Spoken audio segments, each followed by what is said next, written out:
All right, so with the ankle itself, there's some rehab sort of moves like TheraBands.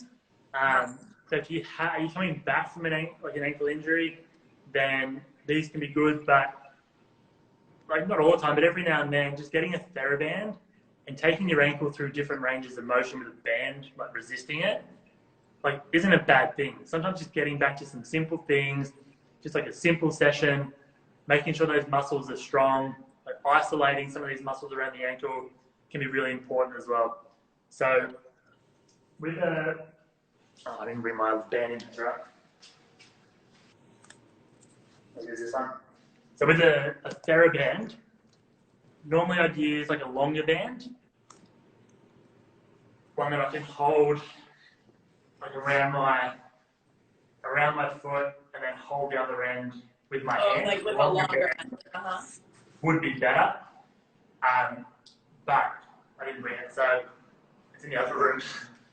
If you've got a shorter band, you can anchor that off to something like a table leg or whatever, something. I wouldn't just hold it unless you had a longer band. You could probably going through movements where, I mean, so like, look, you've probably done a lot of the, pushing forward through the ankle, pulling backwards, so it's anchored in front of you and then pulling the ankle up and down. All those sort of movements are great. Inversion, so pulling the ankle in against the band, really important to activate. That's more tip post anyway, so you can do that with the ball. The one that I find people really need to just keep in mind is pulling out. Okay, so even one at a time, getting that, all the perineals to get stronger and activate to help get more stability through the outside of the ankle. Great. Okay, so this is like a little warm-up sort of drill even, just to get those perineals activated. But then what I'd normally do with this, we'd start with just some TheraBand work to strengthen the muscle or to activate it, but then I'd normally go to a single leg standing position and work on ankle stability that way. All right, so I'll show you another variation of some band work in a single leg in a second. Okay. We'll just go through how to stabilize your foot first. Does that make sense? Yes. You've seen, I mean, these ones are all fairly common anyway. Yeah, definitely, but they're a staple for a reason, you know? Yeah. If you don't have a band at home, you can use like a ball or a roller, put it against the wall so it doesn't move, or have a ball there, like one of those big sort of gym balls, and you can sit there and push into it and hold and relax. Push in and hold and relax. Great. Or likewise, pushing inwards, hold and relax. Or coming out to the side, pushing against it and relax. It's just pulling back the hard up and down the band. Sure. Right? But we have so many other tibialis anterior drills. There's heaps. But I find just if you do have unstable ankles, getting back to basics with a band or just some like static hold with a wall, really important to activate the muscles around it. And again, just get the brain actually using some of these muscles again, because a lot of them just switch off. Great. All right. Now, feet. All right. So you've worked on some of your ankle mobility, you start to activate a few muscles around the ankle to hold it, but we need that foot to be stable. Now, 2 drills for the foot we'll go through. The short foot, probably heard it, it's like a foot tripod type of drill, and activating the big toe. 2 really important exercises or things, movements that as a standalone exercise are good to activate, but these positions need to become like your staple when doing any other type of movement. Okay, so whether it's stepping up a step, running, walking, squatting, like whatever it is, you need to think of having an activated foot, and not overly active, but your foot needs to be switched on. Totally. Otherwise, you're not going to be as stable as you should be. Great. So with the short foot, what we're trying to achieve, so again, majority of the world dumps in, okay? We lose our big toe joint position that comes out of alignment. So our abductor hallucis, which runs down the side of the arch, helps. It's one of the big arch stabilizers, helps to hold the big toe out in position, which is important because then if that's in position, it can anchor better. If it's dumping in because that muscle's switched off, the more narrow your toes are, the less base of support you have. Okay, so you want to be nice and wide so you have more surface area, so you're more stable. Great.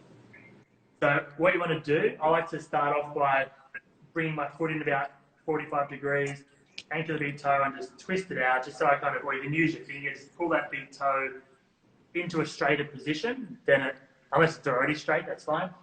But try and be nice and wide through your toes. Now I like to use 5 points. Okay, you might hear it at the tripod, but I like to get people thinking of 5 points. So inside and outside of the heel. Okay. Okay, if you're just in the middle of the heel, then there's still room for not being neutral through your ankle.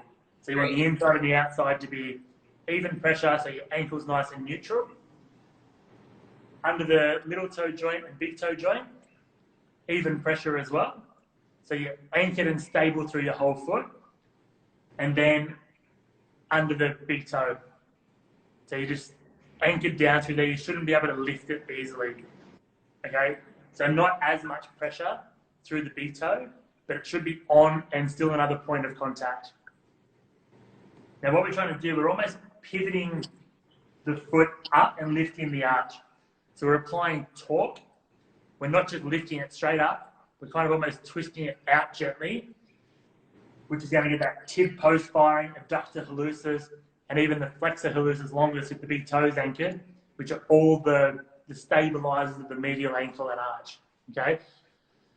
Now, we're going to do 10-second holds, but we're going to try and squeeze this muscle through the inside of the arch there. So you're going to contract that arch. You'll find it should start to come up. You'll find that foot might twist out slightly as the arch raises. You should start to feel a bit of a ropey kind of muscle on the inside of the arch. If not, start tapping it, stroke it, little pinches, try and wake it up. You need to get your brain to remember it's there.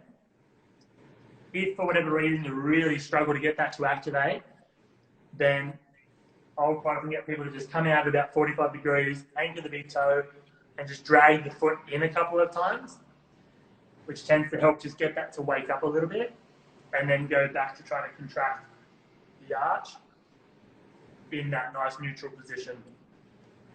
Okay, normally I do this starting off sitting, so have someone sitting in a chair, 1 foot at a time. Then we go to both feet, then to standing. Okay, but we need to get that foot active. Wake all these muscles up in here. Can you feel that ropiness through the inside of your foot? Yep, absolutely. It's hard to get it at first, but once you find it, like you said, if you just tap it or you kind of poke around, you can kind of get it. Once you find it, it's easier to like relax and then contract it again. Yeah, so you want to be able to contract and relax it and start getting more control over the arch and the foot. But again, we're not lifting off the side of the foot to do it. It's all about those even kind of 4 points of contact and that extra little point to anchor the big toe, and then lifting that arch up. So we're squeezing or contracting the muscles in the arch. Now, you might find with this, if you haven't done it before, you'll get lots of cramping and carrying on. So that's when you get your lacrosse ball and roll your foot out, or grab the big toe, pull it up into the air to try and stretch some of these muscles out and stop the cramping. Cramping is not a bad thing. It means you've probably woken something up that it just doesn't know what to do, and it's just kind of having a tantrum. Yeah. All right. So you just I don't want to. I don't want to do it. So just give it some TLC. Give it a little rub, give it a rest, and then try again later. But yeah, you're probably cramped to begin with. That's just tends to be the nature of the game. But they do go away, and the stronger the foot gets, the more control you'll have over your foot, and you'll find you can do that on cue a lot easier. Awesome. Like I said, then you can go into like single leg standing doing that, or just 2 feet standing, so you start loading the foot more whilst going through that drill. But really, really important to work on having that stable foot. All right?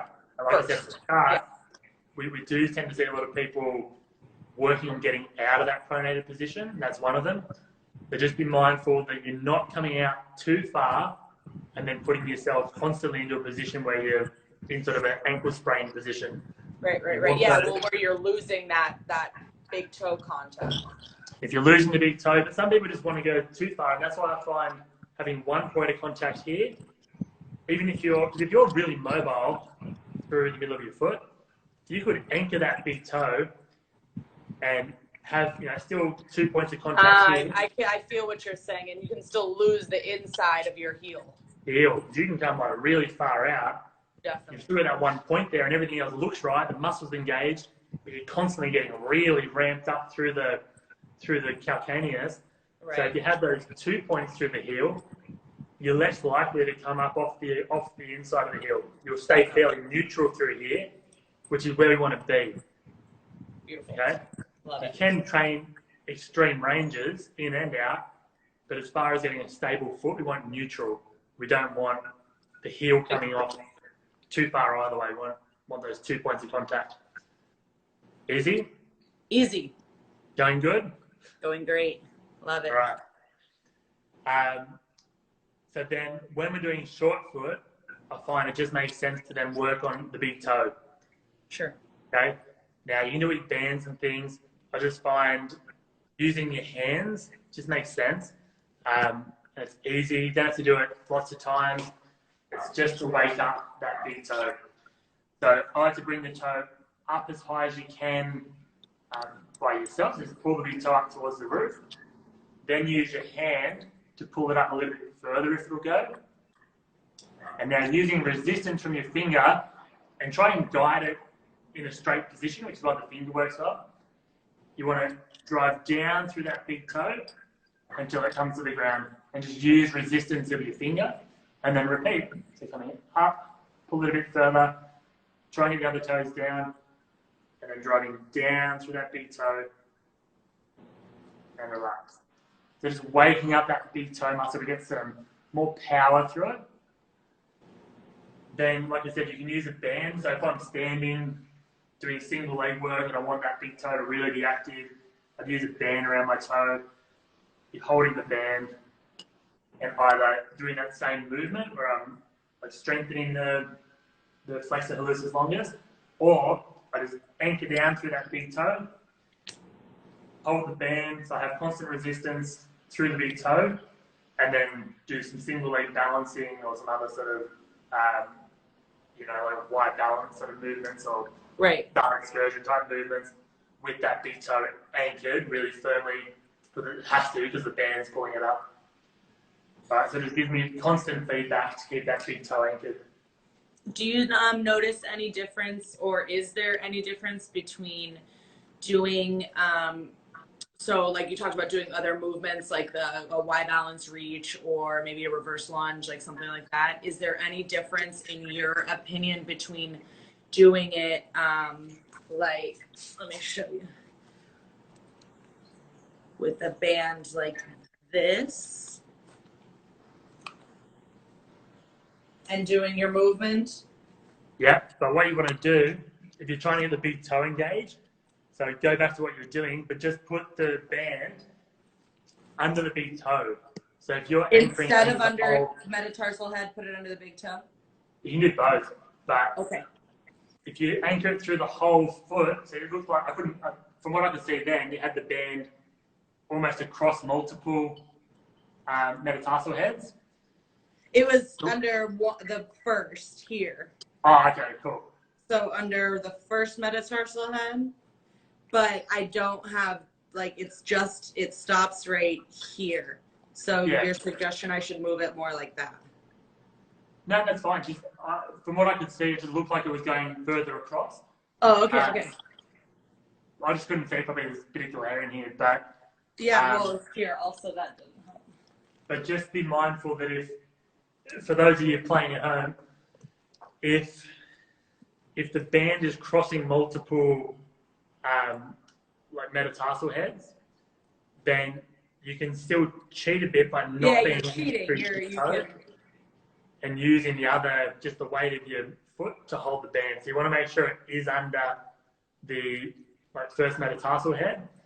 And depending what I'm doing, if I'm trying to work on anchoring my like first metatarsal, then I put it under the first metatarsal head.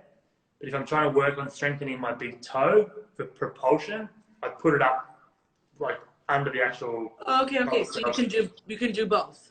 There is a difference. Definitely. Okay, Yeah. great. And both will work different muscles slightly and give you a different feel. Because you want that big toe joint anchored for stability. Sure. But again, if you're going through propulsion, some people just really struggle to keep the big toe down in different movements, like squatting, for instance, even just walking. People keep lifting the big toe up. So they might be anchored through the first metatarsal head, but they're not getting the big toe down. Got it. That's when I bring the band forward to make them actually try and get more strength Sure. to the big toe. Right? Yeah. So, and look, you know, everyone's different. You got to find, that's where like assessments are good. You can kind of pick pieces apart and find, like, because some things can seem all good and it's just one little movement you're doing, kind of like throwing everything out. So just, you know, video yourself or be mindful when you're doing it, like what doesn't seem to be gelling here, you know, like you might get good at one movement and that's fine, but then is there another little piece of that puzzle that's now like missing or not seem to be holding as well, because you need to work on that. It's just this constant kind of journey and puzzle of just, you know, you'll fix one thing and the other thing will kind of just not be as good. So you're just trying to, there's no one set rule for everything, but yeah, definitely. These are all a good starting point. Now, with so that short foot and hallux being activated, we then go to single leg. Okay. Now, a lot of the stuff I see for ankles that people like to do is unstable surfaces. So balance pads, the half posted ball thing, even standing on a big gym ball. Now, look, if you're super stable through the foot, ankle, hips, then like stability training on an unstable surface, like awesome. But for the majority of people starting out, or the ground is hard enough. You're missing the point of what you're trying to train. So jumping on a balance pad with shoes on, like you just got to think, what am I trying to achieve out of this? Okay, like if it's an ankle sprain, then cool. Go and put your shoes on and jump on a gym ball with your kettlebell above your head and see what happens. Let me know. Give me a call next week. Yeah, just don't. I don't want to deal with that. But yeah, for most of you, I know you want to train stability, better patterns. So you want to start with the basics, right? You want to get stable on a stable surface first. Because realistically, most of the surfaces we're on each day are a stable surface. So we need to get stable there first. Then, once we're stable there, then you'd move to kind of increasing some balance stuff, which is where you'll get that timing of the nerves like we were talking about earlier. Perfect. So with the stability in mind, a couple of things you can do. You can use bands to help with this. But once you get that stable foot, you've sort of, woken up your tib post muscle, everything's kind of on and active, then keeping the knees slightly bent, activating the foot, sort of almost sitting back into your hip, so your hip muscles come on, then working on stability training here and just standing there can be a really good exercise for strengthening the ankles, stabilizing the foot, getting the hips talking, breathing into your belly, getting some core control. You can also start moving your hands through different motions, so kind of chops and lifts just with your hands. But I can't see my whole body, but just sort of take a change in kind of body weight, using some rotation through your thoracic by moving your hands through this sort of motion, really controlled, will just change, like, you know, the weight distribution. Really slow and controlled. You can challenge yourself by closing your eyes. That'll help with some of that muscle timing. If you do have, you notice you're a bit unstable through one direction with your ankle, and you can use a band to begin with to challenge that position. Okay, so let's imagine like that sort of inversion sprain that we kind of see, that lateral, people rolling over their ankle, spraining their ankle. So what you can do to train that, get the perineals firing a bit more, is use a band. Damn camera. It's okay, it's great. So we can now use a band still on a stable surface, so we're controlled. We're not going to injure ourselves, but we can control the pressure, we can control the surface. I've got astroturfing here, so I like the feedback on my feet that I get. So even think about surfaces when you're training. So if you're pulling that ankle into like essentially a sprained position, I can now find the tension I want, set that foot up, get stable through my foot, same single leg position. It's just now having to work harder to keep my ankle inwards. So my perineals are on fire. And same thing, I can just go through some chops and lifts, I can have a kettlebell, passing it around my body. Simple things that just change weight distribution. I can close my eyes, I can turn my head to the left, I can turn it to the right, really slow, up, down. So I'm challenging kind of all the proprioceptive stuff and all my vestibular system whilst challenging that ankle position. Likewise, if you're constantly dumping your ankle in, have the band come from the other side, do the same drills, so just challenges that position. So you can kind of mix it up, and then if I was stable there, then I'd add a balance pad under my foot. Great. And all the same things. You can pass the kettlebell, you can reach, you can do all the same things you did on a stable. Now you just go to that unstable surface. Yeah. And then the final thing that, and again, depending on like who I'm working with, if it's just someone who walks daily, that's probably where I'd end. Maybe we do some other exercises, but that kind of just stability. Your goal is activities of daily living. You're not trying to get them to run a marathon. If they're not an athlete, then we'd kind of just stick more there, maybe then more gait pattern type stuff with a stable ankle. But if you've got athletes that are doing more lateral movements that do need more stable ankles, the one thing I'd add at the end of that is some lateral hopping. So again, we do that with a stable surface first, without a band. So I'd start in my single leg position, my foot's active, hips on, knees bent, and then coming across and trying to land that position. Whoa, too early. And then back and forward. Okay? You can have something you have to hop over. Then to really challenge yourself, you could have a balance pad on one side. So you're hopping on and off the balance pad, then switch directions, so you just change legs. You can also use two balance pads, but I just find it from a brain point of view, if you're constantly changing surface, it really keeps that neuromuscular on fire, because you're not only just working, it keeps your brain guessing. It's not like, this is going to be stable. So if you keep mixing it up, I find it helps with that as well. That's awesome.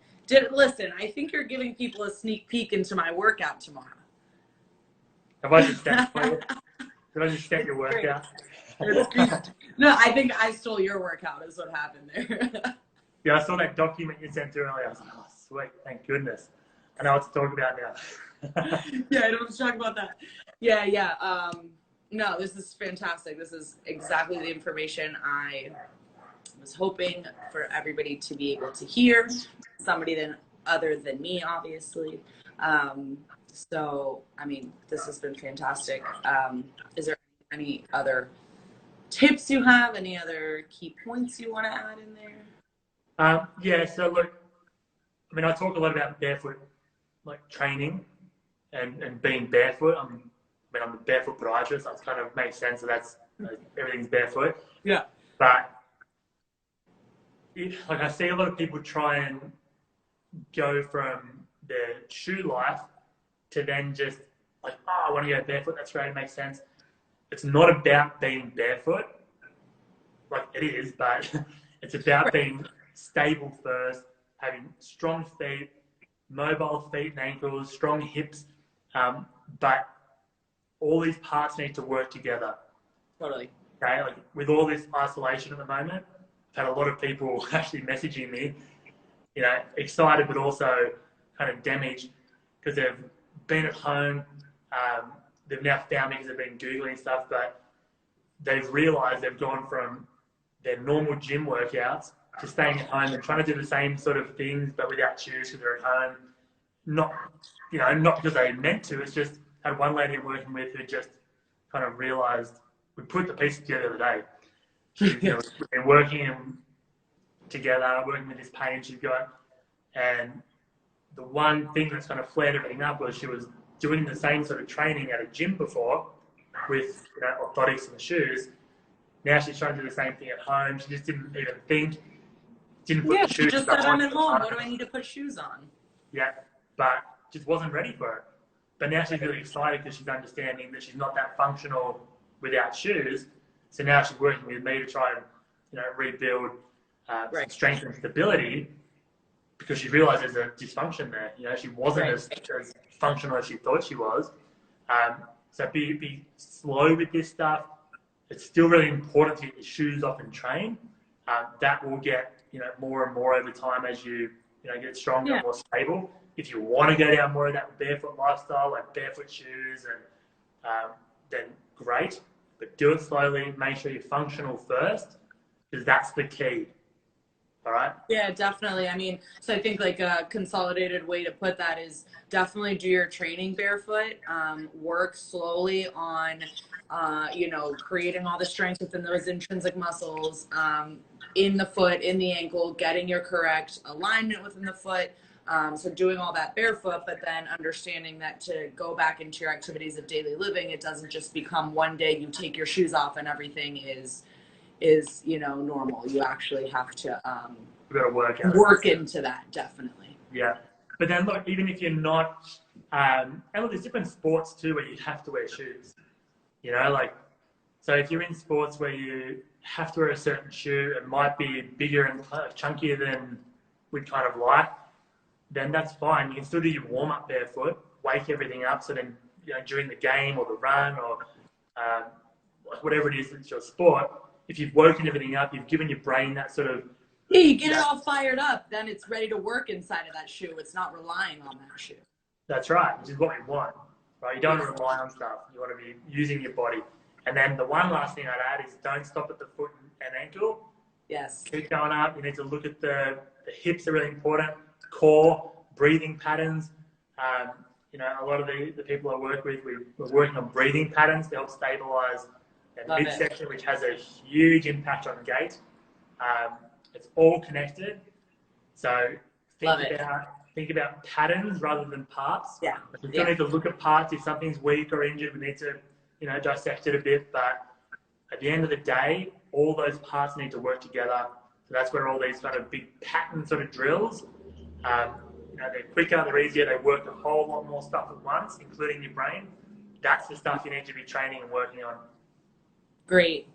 Well, I think we have about 25 seconds left before it cuts us off. So real quick plug for everybody. If you need anything, you can reach Paul at the Barefoot Podiatrist. Reach out to him. You've been absolutely fantastic. I cannot say thank you enough. And hopefully I can get you back on in another couple weeks, maybe get you on for the hip week or something. And we'll connect it all back to the feet. Awesome. Thank you so much, Paul. Appreciate it.